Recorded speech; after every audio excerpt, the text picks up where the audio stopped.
All right, guys, so what is Chainlink?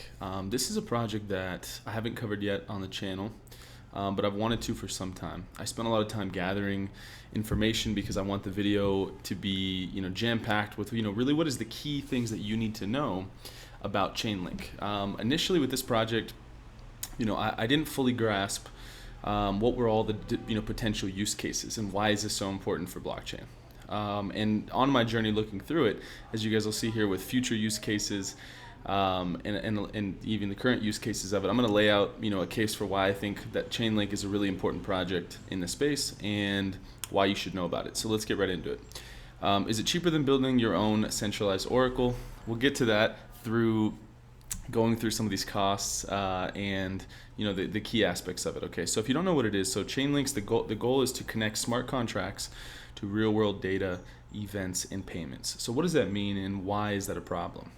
The key reason why is the biggest issue with smart contracts, as amazing as they are, where you can set them in motion, they can just run and they can't be stopped, or they can do really complicated computation on chain to do things like facilitate the rewards in karma, or to figure out odds in a game, or all these different kind of things.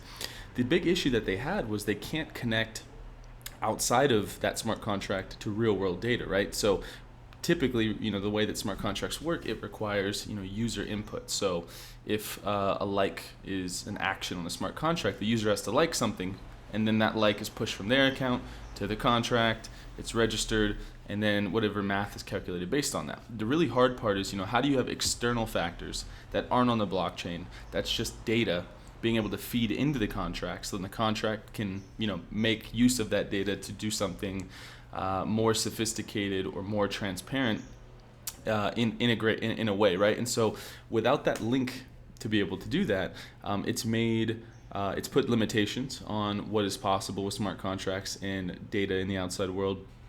And it's, like I said, it's really limited the full use case of what's possible with smart contracts. And this is just the beginning.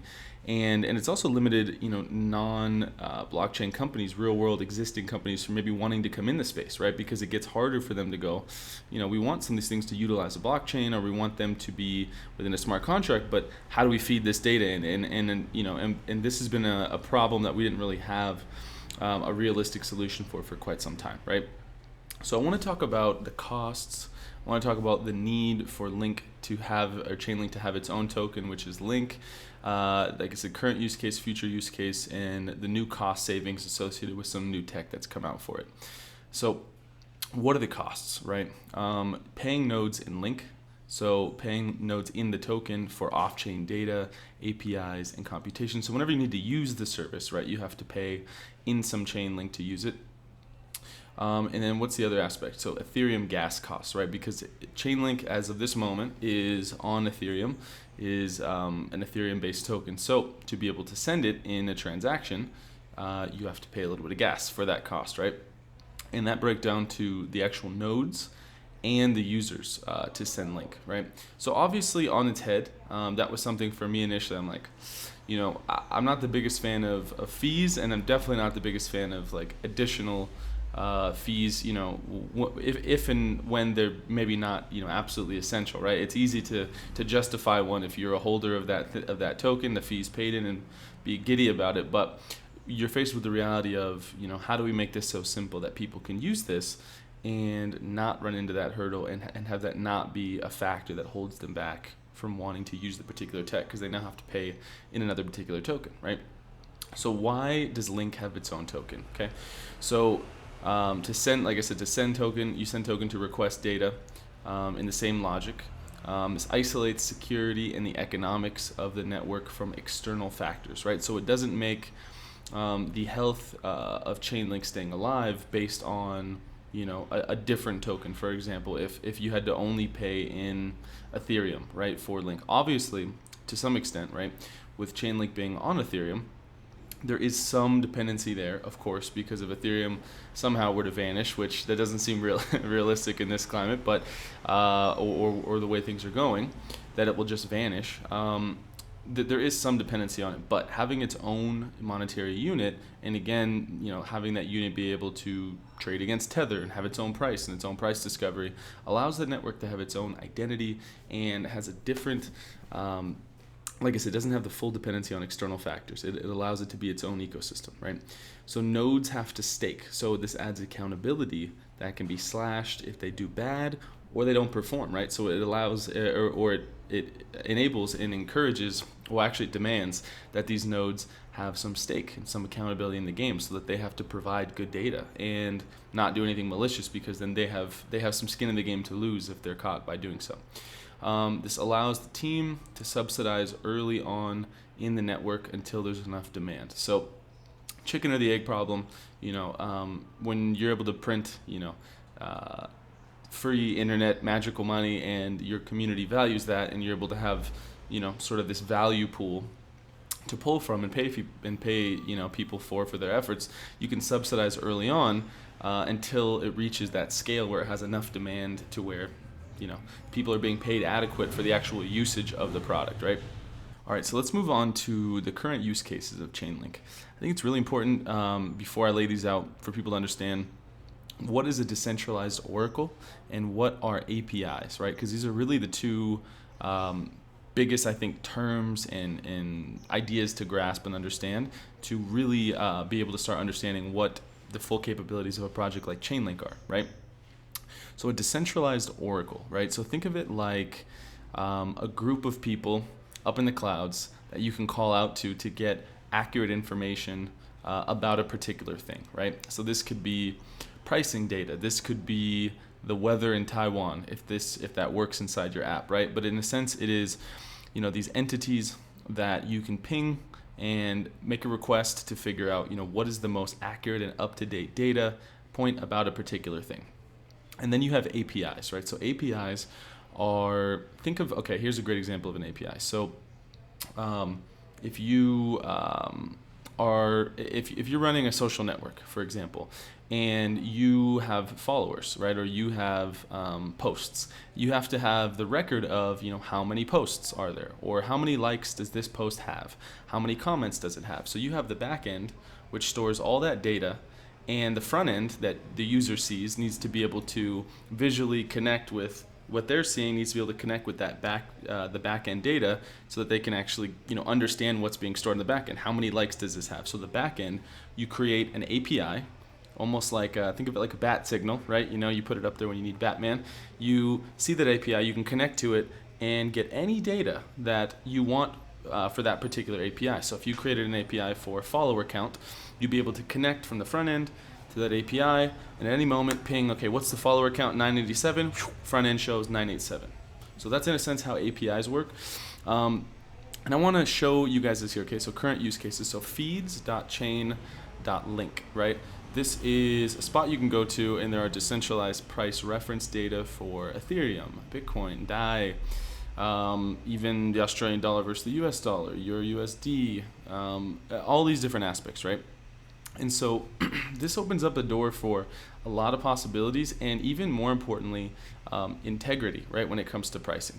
So often people are trading on exchanges where they may place an order, and then I'm sure you guys have heard stories where you place an order here, your stop loss is here, and all of a sudden you get stopped out, and you go, how did that even happen, right? Because obviously in that particular case, you may be trading off order books, but there's not 100% integrity on what is the global price of this particular thing, and it leaves it up for bad actors to make their moves, or it even could create an opportunity where a scammer could take advantage of a particular exchange to funnel money out, because they don't have an accurate data on a particular price. So you could be dumping it in one spot to kind of throw the system off and cheat it. But so what a decentralized oracle would do, hopefully, is figure out more broadly, like, what's the actual price, right? And so people can connect into it. Obviously, this may seem like a very subtle and maybe not, but maybe a not so important use case initially. But it is really important as a lot of these apps and projects in the space that are focused on DeFi, decentralized finance,